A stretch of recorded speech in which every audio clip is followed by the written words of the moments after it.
बिस्मिल्लाहिर्रहमानिर्रहीम अल्लाहुम्मा सल्ली अला सय्यिदिना मुहम्मदिन व आलि मोहम्मद। मैं हूं मन्नान अशरफ और आप देख रहे हैं आपका अपना YouTube Facebook channel.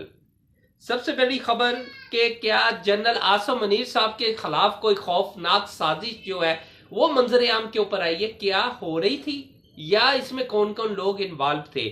Second, general Faiz अमीर साहब का किरदार कितना का था उसके अंदर, क्या ये साजिश ही जनरल फैज अमीर साहब की तरफ से हुई थी, ये भी बातें बहुत हो रही हैं। तीसरा, बाजवा साहब की जबरदस्ती जफ्फी, बाजवा साहब ने जबरदस्ती जफ्फी डाली और उस मौके पर क्या कहा गया या क्या हुआ ये भी आपको जरूर बताऊंगा। और भी पीडीएम ने बाजवा साहब की रिटायरमेंट के फौरी बाद कुछ बैक दम यू टर्न लिए और आंखें भी बदल ली, कान भी बदल लिए, पूरा सिस्टम बदल गया। लेकिन यही होता है जब कोई रिटायर होता है, चढ़ते सूरज की ये पाकिस्तान पुजारी है। इसराइल को कौन मारना चाहता था कि जी जल्दी से जल्दी इसराइल को तस्लीम कर लिया जाए, तस्लीम करने की ख्वाहिश किसकी थी ये भी मैं आपको जरूर बताऊंगा। और आखिरकार अमेरिका ने राब्ता कारी लिया, किससे किया, कैसे किया, अमेरिका ने क्या किया, ये सारा आपको। सबसे पहले हम जनरल आसिम मुनीर साहब के खिलाफ जो खौफनाक साजिश इस टाइम मंजरे आम के ऊपर आ रही है वो है क्या। देखिए, army chief general Asim Munir साहब जब अभी आर्मी चीफ की तैनाती के सिलसिला भी चल रहा था, तब जनरल आसिम मुनीर साहब के लिए एक लिस्ट जो उधर से जारी हुई थी कि वहां से जनाब जारी होना है कि कुछ नाम भेजे जाने हैं। उनके अंदर जो लिस्ट जारी हुई उसके अंदर जनरल आसिम मुनीर साहब का नाम नहीं था। ये बात जुबा आम है, आम रूटीन के अंदर अब ये खबरें चल चुकी हुई हैं। लेकिन फैसल वाडा ने एक दावा किया है कि फैसल वाडा कहते हैं कि जी मैंने ये कहा था कि जी जनरल आसिम मुनीर साहब को कि जी आपके खिलाफ जो फील्डिंग खड़ी हो गई है, लिहाजा ये दावा जो है ना बहुत ज्यादा मंजर आम के ऊपर आ रहा है कि आपने अब इस फील्डिंग से किस तरह बचना है कि आपके खिलाफ फुल फ्लैश फील्डिंग खड़ी हो गई। अच्छा, वो फील्डिंग से फिर उन्होंने कहा भी है कि दोबारा फिर उन्हें कहा है, तो फिर जनरल आसिम मुनीर साहब ने कहा था कि मामला अल्लाह पे छोड़ दे, अल्लाह फैसले बेहतर करने वाला है। तो उसके बाद ये था कि एक सहाफी भी है, उन्होंने भी ये दावा किया है कि जी जनरल आसिम मुनीर साहब का नाम जो लिस्ट में नहीं था डाला गया वो पीटीआई की वजह, इमरान खान की वजह से नहीं डाला गया। अच्छा, इमरान खान साहब ये सारे सिस्टम का हिस्सा है। अच्छा, दूसरे नंबर के ऊपर वैसे भी जब जनरल आसिम मुनीर साहब ने आर्मी चीफ तैनात हो रहे थे तो उस टाइम ये भी शोर हुआ था कि साहर शमशाद साहब को आर्मी चीफ बना दिया जाए, लेकिन गालबन नवाज शरीफ साहब नहीं बने। उन्होंने कहा नहीं जी, हमने साहर शमशाद को आर्मी चीफ नहीं बनाना, जिसका अक्सर ये दावा करते हैं कि नवाज शरीफ साहब का कोई किरदार नहीं है। बहरहाल वो इसमें बहुत ज्यादा इन्वॉल्व थे इस मौका के ऊपर। लेकिन इसमें यह था कि जनरल फैज अमीर साहब के ऊपर एक इल्जाम लगाया जा रहा है कि वो इस साजिश का हिस्सा थे। कैसे थे मैं आपको बताता हूं कि लोग ये अब कह रहे हैं कि जी जनरल फैज अमीर साहब इस मामले को कोर्ट में लेके जाना चाहते थे, अदलिया से राब्ता करना चाहते थे, लेकिन क्योंकि डिसिप्लिन एक सिस्टम है आर्मी का और उस बेस के ऊपर उन्हें नहीं जा सके। आखिरकार फिर उन्होंने अपना इस्तीफा दे दिया, जिसे फौरन मंजूर कर लिया गया।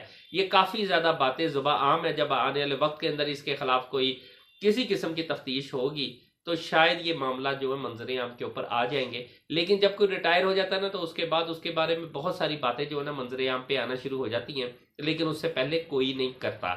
लेकिन ये बात भी बड़ी आम है, ये भी दावा किया जा रहा है कि जनरल बाजवा ने अपनी जब तैनाती अभी हुई नहीं थी उससे पहले इमरान खान साहब से मुलाकात के लिए सदर आरफ अलवी साहब से भी राब्ता किया था, पैगाम भेजा था कि जी इमरान खान से एक मीटिंग जो है वो फाइनल करते हैं और उसके अंदर कुछ मामला को तय करना है। लेकिन इमरान खान साहब ने बहरहाल उसमें क्या फिर जवाब मिला, लेकिन हमारी इत्तला के मुताबिक ऐसी कोई मीटिंग हुई नहीं, जिसकी वजह से फिर वो मामला जो है रस्ते में रह गए और आसिम मुनीर साहब ने आर्मी चीफ तैनात हो गए। ये सारा मामला जो है बड़ा। अच्छा, बाजवा साहब, जनरल बाजवा साहब ने रिटायर हो गए, इसी दौरान उन्होंने एक जफ्फी डाली, लेकिन ये जफ्फी जबरदस्ती की जफ्फी थी। सारी दुनिया ने देखा, पूरी दुनिया में जफ्फी की गूंज जो है ना वो जुबा आम है। पूरी दुनिया इस जफ्फी को डिस्कस कर रही है कि जी ये जफ्फी क्यों डाली गई थी, क्या पैगाम देना चाह रहे थे जनरल बाजवा साहब। शायद उन्होंने ये पैगाम देना हो कि ये आर्मी चीफ मेरा है, मेरे खास बंदों में से है। लेकिन जब आगे से आसिम मुनीर साहब ने कोई रिस्पॉन्स खास नहीं दिया ना तो फिर लगा है कि ये जबरदस्ती की जफ्फी है। लिहाजा वो तस्वीरें आम है, जफ्फी आम है।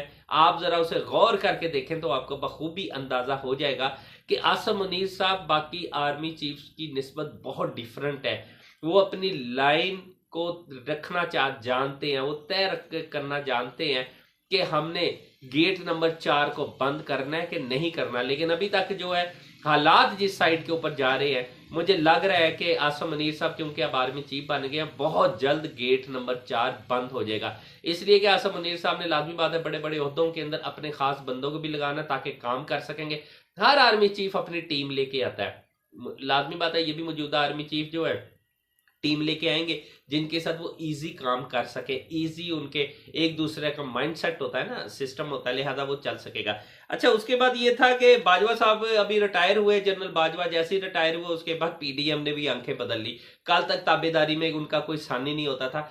उसके फौरी बाद आजम तारड़, जिसने आजम नजीर तारड़ साहब है, ये वफाकी वजीर कानून थे, इन्होंने एक आसमा जहांगीर के बरसी के मौका के ऊपर एक सेमिनार हो रहा था, तो उसके अंदर एक फौज मुखालफ नारे लगे थे। बाजवा मुखालफ नारे नहीं थे, फौज मुखालफ नारे थे, खतरनाक नारे थे, वो बिल्कुल नहीं लगने चाहिए। पाक फौज हमारी है और हमें यानी कि दिली तौर के ऊपर ऐसे नारों से बहुत दुख होता है। आपको शिकवे होते हैं किसी शख्सियत से, वो एक अलग सब्जेक्ट है, लेकिन अदारे के खिलाफ नारे नहीं लगने चाहिए थे। लेकिन उस सेमिनार के अंदर अदारे के खिलाफ नारे लगे थे, और जिसके ऊपर जब जवाब तलब किया गया था तो गवर्नमेंट ने उनसे फिर आजम नजीर तारड़ से जब पूछा था तो उन्होंने अपना इस्तीफा दे दिया। लेकिन वो इस्तीफा जैसे ही जनरल बाजवा रिटायर हुए उसके फौरी बाद वो इस्तीफा जो है वो नामंजूर करते हुए 4-5 वफाकी वुज़रा जो है उनके घर पहुंच गए आजम नजीर तारड़ के, और उन्हें कहा कि जी आपका इस्तीफा मंजूर नहीं हुआ, आप आके अपना ओहदा दोबारा संभाल सकते हैं।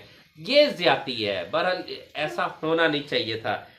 बाकी ये है कि चढ़ते सूरज के पुजारी होते हैं लोग, चढ़ते सूरज को सलूट करते हैं, उन्हें पता है बाजवा जो अब रिटायर हो गए हैं। बाजवा वैसे भी ये अभी तो सोशल मीडिया पे बाजवा साहब का कहना ये है कि मैं गुमनामी की लाइफ गुजारूंगा, गुमनामी की जिंदगी मुझे अब गुजारनी होगी। लेकिन नहीं बाजवा साहब, मुझे नहीं लगता कि सोशल मीडिया अभी गुमनामी की जिंदगी आपको गुजारने देगा। बड़ी यादें हैं आपके साथ, अभी तो वो यादों के एक एक चीजें किसी ना किसी ने डिस्कस करते ही रहना, कभी किसी मीडिया पे तो कभी किसी मीडिया पे। बाजवा साहब इतनी आसानी से ये जो है ना गुमनामी की लाइफ मुझे नहीं लगता कि आप गुजार सकेंगे, और इतना आसान भी नहीं है कि बाकी अगर गुमनामी में चले जाते हैं तो शायद उन्होंने इतना कुछ किया नहीं होता, ऐसा कोई मामला उनके साथ जुड़ा नहीं होता। लेकिन आपके साथ तो डायरेक्ट बहुत से मामला जुड़े हुए हैं, लिहाजा गुमनामी की जिंदगी नहीं, आपको वो पल, वो बातें, वो चीजें याद तो करवाते रहेंगे ये पाकिस्तानी, कहीं ना कहीं मिलते भी रहेंगे, मिलके वैसे भी सोशल मीडिया पे देखें ना याद तो आती रहेंगी, और याद कराना वैसे भी पाकिस्तानी कौम की एक आदत बन गई है, वो याद जरूर करवाती है और अच्छी चीज है। अब याद, अब दौर बदल गया, हालात बदल गए, अब याद कराना बहुत अहम होता है, लाजमी याद करवाना चाहिए ताकि पता हो कि किसने क्या किया है। उनके साथ वैसे भी बाजवा साहब के साथ बहुत सी लोगों की अजीबोगरीब यादें वाबस्ता हैं। वैसे एक चीज है कि इसराइल को कौन मानना चाह रहा था, अमेरिका के करीबी जो ताल्लुकात थे वो पाकिस्तान में जो है ना वो बाजवा साहब के साथ ही थे। इसराइल को मानने की भी जो अभी तक जो बातें मंजरेआम पे आई है, वो इसराइल को मानने की जो ख्वाहिश थी कि माना जाए, उसमें बाजवा साहब भी बहुत ख्वाहिश रखते थे। इसलिए कि अमेरिकन जो थे वो सबसे ज्यादा जो ताल्लुकात उनके रहे हैं वो जनरल बाजवा साहब से ही रहे हैं। वो सियासतदानों से इतना ताल्लुक नहीं रखते थे। इमरान खान साहब का दौर था तो अमेरिका पाकिस्तान के यानी कि इमरान खान से उनके रिलेशन नहीं थे, लेकिन बाजवा साहब से बड़े खास बड़े करीबी रिलेशन थे। और एक कंपेन भी चली थी इसराइल को मानने के हवाले से, मुख्तलिफ सहाफ़ियों ने अपना अपना किरदार भी अदा किया था, लेकिन सबके सब के नाकाम हो गए।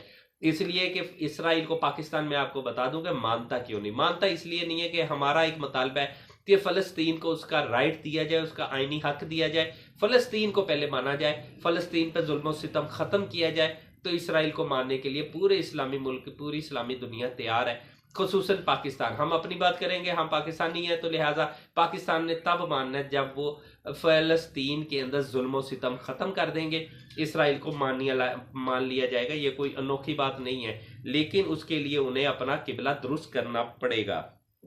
आखिर पे एक बात बताऊं बड़ी अहम है कि पाकिस्तान में जनाब अमेरिका ने पीटीआई से रब्ता कर लिया है और एक मुलाकात हो भी चुकी है। फवाद चौधरी ने मुलाकात की है, बड़ी खास मुलाकात हुई है। सफ़ीर पाकिस्तान अमेरिकन जो सफ़ीर हैं उनसे मुलाकात हुई है। बहुत से मामला, कुछ मामला डिस्कस हुए हैं, कुछ बर्फ जो है पिघलना शुरू हुई है, और शायद लगता है मे भी कि अमेरिका को भी कुछ अपनी गलतियों का एहसास हो गया है।